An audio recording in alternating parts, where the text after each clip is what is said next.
Australian cricket writer Peter റീബക്കിന്റെ ഒരു ലേഖനമുണ്ട്. അദ്ദേഹം once he was travelling from Shimla to Delhi, ഷിംലയിൽ നിന്ന് ഡൽഹിയിലേക്ക് ട്രാവൽ ചെയ്യാൻ. ഇൻ ബിറ്റ്വീൻ ട്രെയിൻ ഒരു സ്ഥലത്ത് നിർത്തി, ഏതോ സ്റ്റേഷനിൽ.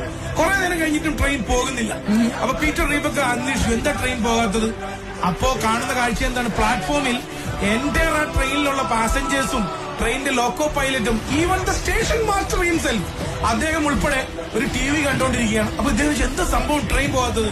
So somebody said, sir Sachin batting 98. So Peter Roebuck എന്ന് പറയുന്ന മഹാനായ ക്രിക്കറ്റ് റൈറ്റർ നമ്മുടെ സച്ചിൻ ടെണ്ടുൽക്കറെ കുറിച്ച് എഴുതിയ ഒരൊറ്റ ലൈൻ മതി എത്രമാത്രം ലെജൻഡറിയാണ് ആ മനുഷ്യൻ എന്ന് പറയാൻ. ആ പീറ്റർ റീബക്കിന്റെ ആ കോട്ട് ഇന്നും ക്രിക്കറ്റ് വേൾഡിലെ ഏറ്റവും ചർച്ച ചെയ്യപ്പെടുന്ന കോട്ടാണ്. അദ്ദേഹം എഴുതിയത്, this genius even can stop time in India. അതായത് സമയത്തെ പിടിച്ചു നിർത്താൻ കഴിയുന്ന ഇന്ത്യയിലെ ഏക